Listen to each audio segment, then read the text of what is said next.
오늘도 말씀 드셨습니까? 말씀 김윤성입니다. 오늘은 마태복음 19장 13절에서 22절까지 말씀을 가지고 함께 은혜를 나누겠습니다.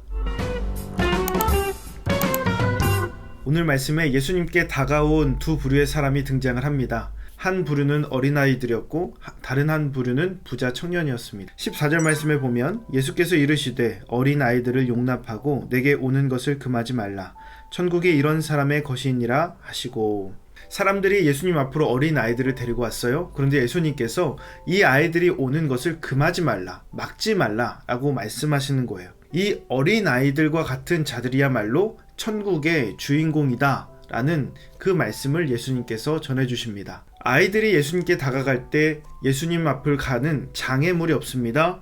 고민이 없습니다. 주저함이 없어요. 아마도 예수님은 이런 모습을 원하신 것 같아요. 예수님 앞으로 나아갈 때 주저함 없이, 고민함 없이, 망설임 없이 예수님 앞으로 나아오는 그 모습을 우리에게 바라고 계시다라는 겁니다. 그런데 본문에 예수님께 다가오는 한 사람이 더 있죠. 바로 부자 청년입니다. 이 청년이 말해요. 모든 계명을 다 지키면서 살았습니다. 더 이상 뭘 지켜야 됩니까? 라고 이야기합니다. 아마 이 말은 빈말이 아니었을 거예요. 정말 이 청년이 그렇게 살았을 겁니다. 율법을 지키면서 그렇게 모범적인 모습으로 살아왔던 청년이었을 겁니다. 그런데 예수님께서 그러면 나를 따라오너라 라고 이야기하시면서 청년에게 먼저 해결해야 될 것을 제시하십니다. 21절 말씀, 예수께서 이르시되 내가 온전하고자 할진대 가서 내 소유를 팔아 가난한 자들에게 주라. 그리하면 하늘에서 보화가 내게 있으리라. 그리고 와서 나를 따르라 하시니, 바로 이 물질에 대한 부분이에요. 청년은 재물이 많았어요. 가진 게 많았습니다. 사실 이 청년에게 어려운 것은 이 물질이에요. 이 청년에게 율법을 지키며 사는 것, 그리고 율법을 실천하는 것은 그렇게 어려운 것이 아니었습니다. 왜냐하면 이 청년에게는 물질만 있으면 되기 때문이었어요. 근데 이 청년에게 그 물질을, 그 재물을 나눠주라고 말씀하시니 이 청년이 근심할 수밖에 없고 예수님을 따라갈 수가 없는 거예요. 결국 청년은 예수님을 따르지 못했습니다. 이 재물이, 물질이 이 청년의 아킬레스건이었습니다. 그렇다면 우리가 어떻게 예수님을 따를 수 있겠습니까? 사람마다 다 각자의 아킬레스건이 있어요. 각자의 다 연약함이 있습니다. 예수님을 따르는 삶의 조건은 간단합니다. 청년이 재물을 팔아야 예수님을 따를 수 있었던 것처럼 자신의 아킬레스건을 뛰어넘어야 예수님을 따라갈 수 있는 거예요.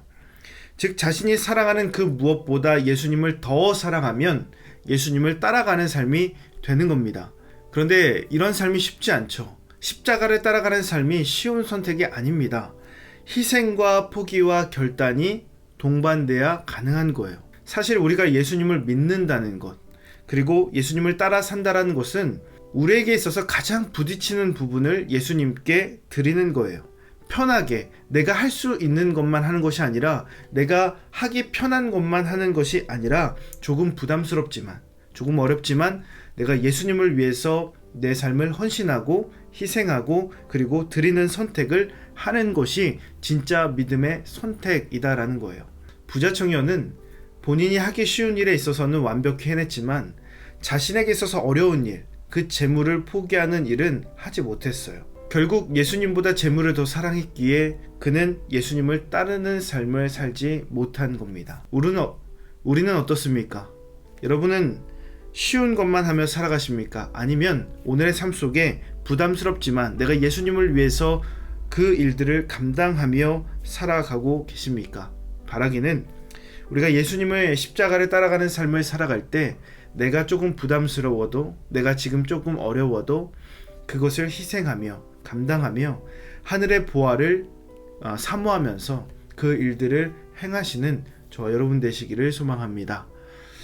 몇 가지 묵상 질문을 알려드립니다. 예수님 앞으로 가까이 갈 때마다 걸림돌이 되는 문제가 있는가? 예수님을 위해서 무엇을 포기하고 희생했는가? 아직까지 주님 앞에서 놓지 못하고 있는 마지막 자존심은 무엇인가? 곰곰이 삶을 돌아보시면서 오늘 하루 실천할 수 있는 구체적인 계획까지 세워보시기 바랍니다. 오늘 말씀의 내용이 도움이 되셨다면 좋아요와 구독 꼭 눌러주시고 이 말씀이 여러분의 삶이 되기를 예수님의 이름으로 축복합니다.